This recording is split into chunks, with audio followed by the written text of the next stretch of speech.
Medieval farmers had no machines, no stores, and no fancy tools, but they still found smart ways to grow food and survive. Many of those old tricks still work today. Most people just forgot about them. Let's start with one that changed how food was grown for good. Back in medieval times, farmers weren't just working hard, they were working smart. The three-field system divided farmland into three separate sections. One field grew spring crops like barley or oats, another grew autumn crops like wheat or rye, and the third field was left empty or fallow. Medieval farmers basically invented vacation days for dirt. The fallow field recovered nutrients while pests had nowhere to settle permanently. This rotation doubled food production compared to older methods. It's like they discovered the turn it off and back on again solution for soil centuries before computers existed. And unlike your internet provider, this system actually delivered what it promised. This method required zero chemicals or fancy equipment. Today, organic farmers still use these principles. Who knew our ancestors were eco-friendly before it was cool? They were basically medieval hipsters, beards and all. Fields rotated this way produce up to 30% higher yields during droughts. Not bad for an 800-year-old technique. Of course, sometimes you have to get your hands dirty, quite literally. You know what's fun? Crouching in the dirt for hours, pulling tiny plants out of the ground one by one. At least, that's what medieval farmers did all day with hand weeding, the original back-breaking labor that kept crops alive. Hand weeding meant exactly what it sounds like. Farmers and their families spent hours on hands and knees pulling unwanted plants from their fields. No tools, just hands, knees, and complaints. The original form of torture wasn't the rack or the Iron Maiden. It was making someone pull weeds all day in July. Effective hand weeding required real skill. Farmers needed to know exactly which plants were weeds and which were crops when barely sprouting. Pull the wrong one and you just killed dinner. Hand weeding can reduce weed populations by up to 80% in a single growing season.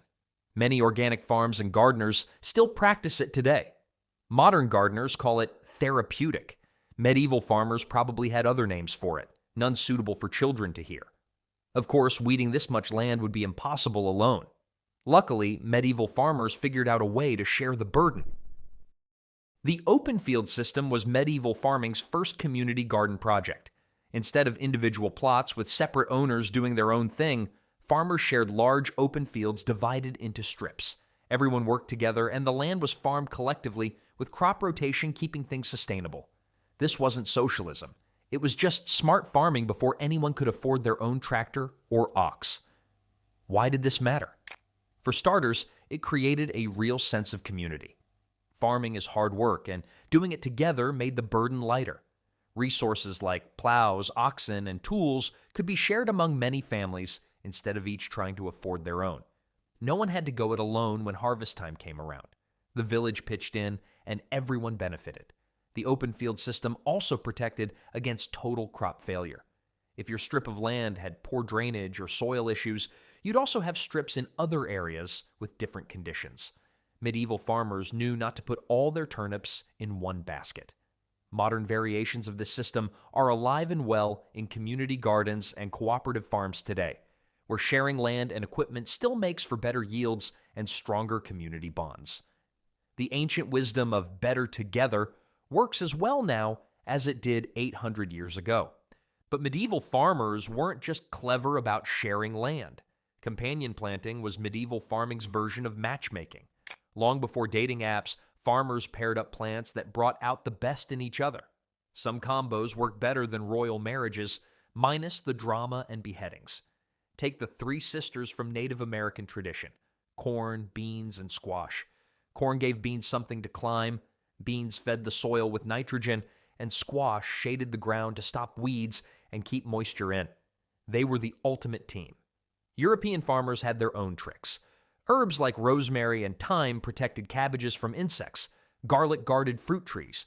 Tall plants shielded shorter, sun-sensitive ones. Modern research backs it up. Cornell found companion planting can cut pest damage by 65% without chemicals. Some combos even boost flavor.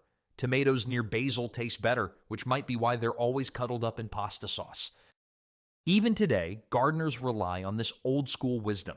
No apps, no tech, just plants being good neighbors. and not once has corn complained about the beans. While plants worked together above ground, medieval farmers also paid close attention to what was happening underneath in the soil. Medieval farmers turned a smelly problem into farming gold. Instead of avoiding manure, they treated it like a treasure, carefully collecting droppings from cows, pigs, sheep, and chickens, and piling them into compost heaps that worked better than most savings accounts. The trick was patience. Fresh manure is too acidic and can harm plants, so they let it decompose for months, turning it now and then. The result? Rich, dark compost packed with nutrients that boosted soil health and crop yields, sometimes by up to 30% for years. Modern tests show aged manure can have 5 times more nutrients than chemical fertilizers and help soil retain water. Unlike today's factory farms that struggle with runoff, medieval farmers wasted nothing. They saw manure as too valuable to lose. Organic farms still use this method. Turns out the real medieval treasure wasn't gold or jewels, it was cow poop. Now, not every planting happened directly in the ground. Sometimes medieval farmers needed to rise above their circumstances. Raised beds might seem like a modern garden trend, but medieval farmers used them centuries ago to overcome tough growing conditions. These elevated soil platforms solved multiple farming problems with one simple solution. Why go through the effort of building raised beds? For starters, they drained better. In wet, soggy Europe where rain fell constantly, raised beds lifted plant roots above waterlogged soil. Water would drain away through channels between the beds, preventing crops from drowning during heavy rainfall. The structure of raised beds created another advantage: warmer soil. By rising above ground level, the soil in these beds heated up earlier in spring and stayed warmer later into fall. This extended the growing season by several crucial weeks, the difference between a good harvest and starvation in harsh medieval winters. Building raised beds was medieval back therapy too. Tending crops in elevated beds meant less bending over, saving farmers from the constant backache of ground-level gardening. Even in the 13th century, people knew back pain was no joke. Studies of reconstructed medieval gardens show raised beds could produce up to 40% more vegetables per square foot than traditional ground-level planting. The improved drainage, soil quality, and reduced pest pressure all contributed to this impressive boost in productivity. Modern community gardens and urban farms have rediscovered raised beds for many of the same reasons. The design remains remarkably unchanged. Simple wooden frames filled with rich soil, usually about 2 feet high and 4 feet wide for easy reaching. These ancient gardens may have been raised, but the yields they produced were anything but a letdown.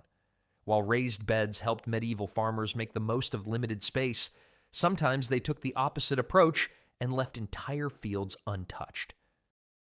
Letting fields rest might sound lazy, but fallow fields were actually one of the smartest farming tricks of the Middle Ages. Medieval farmers would deliberately leave portions of their land unplanted for a season or more, giving the soil a much-needed break from constant growing. Did it work? Absolutely. When a field lies fallow, amazing things happen underground. Helpful bacteria multiply, organic matter breaks down, and minerals rebalance. Insects and worms return to aerate the soil. Rain and snow soak in deeply instead of running off. The result? When farmers planted the field again, crops grew stronger and healthier than before. It's like the field went on vacation and came back with a tan, feeling refreshed and ready to grow things again. In an age without chemical fertilizers or soil testing, letting land rest was the closest thing to hitting a reset button on depleted soil. Farmers didn't just abandon fallow fields completely. Many would let animals graze on whatever weeds popped up, adding manure directly to the resting soil. Others might grow legumes like clover, which put nitrogen back into the earth. Either way, the field wasn't producing food crops, but was becoming more fertile for future plantings. Research from long-term agricultural studies shows that properly managed fallow periods can increase subsequent crop yields by up to 25%. Farms that rotate fallow periods into their plans see up to 20% better crop quality long-term than those that plant continuously. The practice disappeared during industrial farming, but is making a comeback. Modern regenerative farmers call it resting the land and use it to rebuild soil health naturally. While letting some fields rest, medieval farmers made sure their other fields were growing a rich mix of different plants. Medieval farmers didn't just grow one thing. Variety was their survival strategy. Unlike today's vast fields of single crops stretching to the horizon, medieval farms looked more like patchwork quilts, with different plants growing side by side throughout their land. This crop diversity wasn't just to keep farming interesting. Growing many types of food was a medieval insurance policy. If disease wiped out the wheat, the barley might survive. If insects attacked the peas, the onions might be fine. Medieval farmers never put all their eggs in one basket. They put them in at least 12 baskets, along with vegetables, grains, herbs, and probably a chicken to lay more eggs. A typical medieval farm might grow several grains like wheat, rye, barley, and oats. They'd plant legumes such as peas and beans to add protein to their diet. Vegetables like cabbage, onions, garlic, and turnips provided essential vitamins. Herbs served as both medicine and flavor. Some farms even included fruit trees or grapevines. This mix of plants created a natural defense system. Plant diseases couldn't spread as easily as in modern monoculture farms, where identical plants stand shoulder to shoulder for miles. Pests might gobble up one crop, but find the next unappetizing. Modern research confirms this ancient wisdom. Farms with 8 or more crop species suffer 50% less pest damage than single crop operations. Today's sustainable farms are returning to diversity. Some now grow over 200 varieties of crops, creating resilience against climate change and market fluctuations while improving soil health. If modern monocrop farms are boring singles, medieval farms were throwing the ultimate plant party, and everyone was invited. But sometimes, even the most diverse fields need help keeping pests under control. That's where medieval farmers got creative with their animal assistants. Natural pest control was the medieval farmer's secret weapon against crop destruction. Before chemical sprays existed, farmers enlisted an army of hungry animals to protect their precious harvests from unwanted visitors. Chickens served as the frontline defense, scratching and pecking their way through garden beds to hunt insects and their larvae. These feathered farmhands earned their keep by devouring grasshoppers, beetles, and worms that would otherwise feast on crops. These weren't just farm animals. They were the original organic pest management team, working for room, board, and occasional head pats. Ducks waddled their way through fields too, specializing in slug and snail removal. Their wide bills were perfect for scooping up these slimy garden invaders.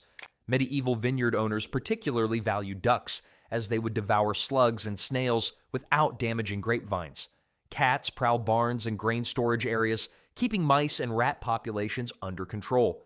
Without these mousers on duty, significant portions of harvested grain would be lost to rodents each year. A single barn cat could protect hundreds of pounds of stored food. The pest control power of these animals is impressive. A single chicken can eat over 100 bugs a day. No wonder they were valued members of the farm team. Today, many organic vineyards in France still use ducks instead of pesticides, continuing a tradition that's at least 800 years old. While modern farmers reach for chemicals at the first sign of bugs, medieval farmers just unleashed the chicken cavalry. Much more entertaining, and you got eggs as a bonus. Even with such effective pest control, some medieval farms faced geographical challenges that required creative solutions to maximize growing space on hilly landscapes.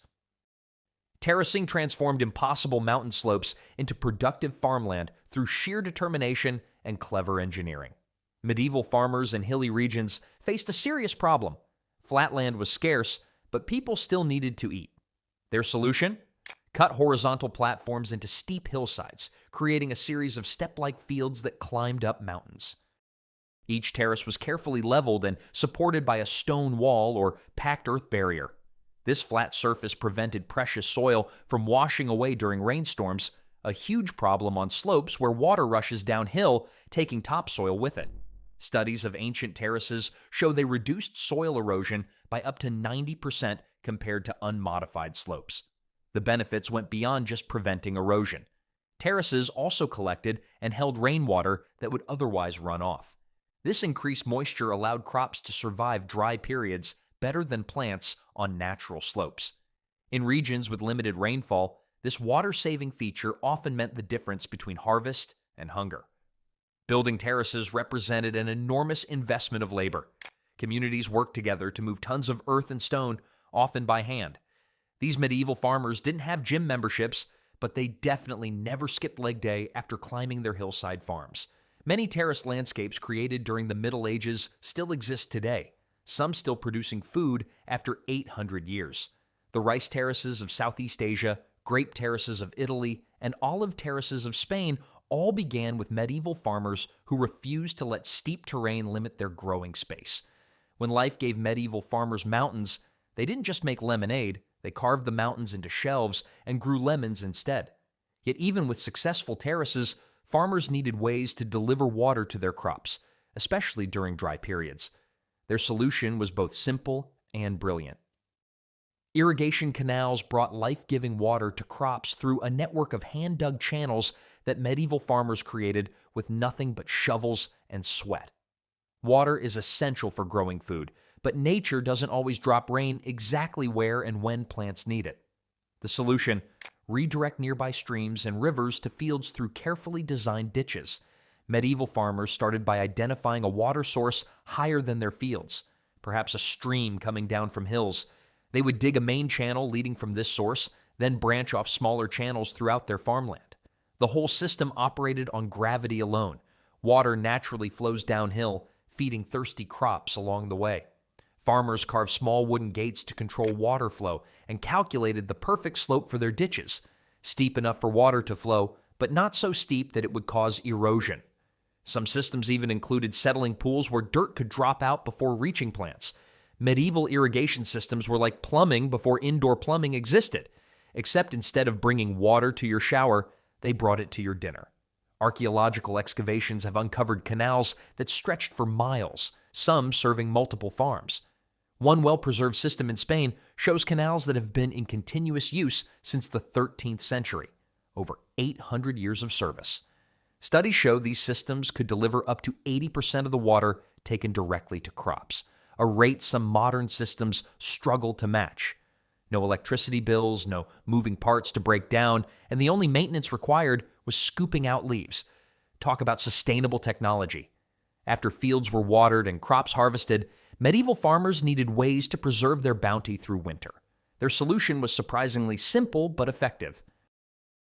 Grain drying racks played a crucial role in preserving the harvest through long winters when growing fresh food was impossible.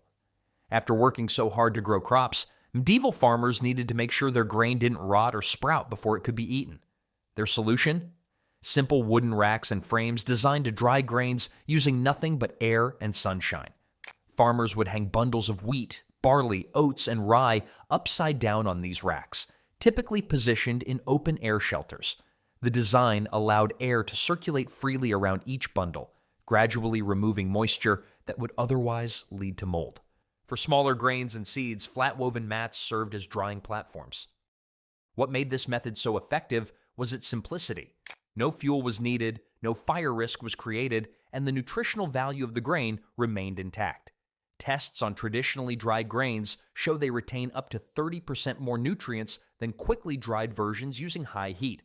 The medieval approach to grain drying was the original energy-saving appliance. Zero electricity, zero gas bill, and it never broke down during the warranty period.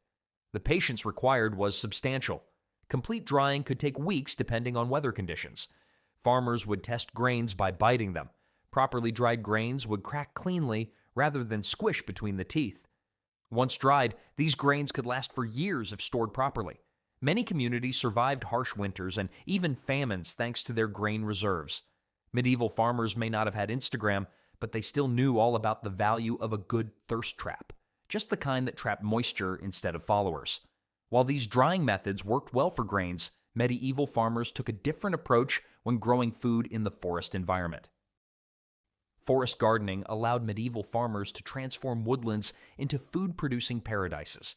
Unlike cleared fields, forest gardens were woodlands where multiple layers of useful plants grew together, mimicking natural forests. Forest gardening used vertical space brilliantly. Tall nut and fruit trees formed the canopy.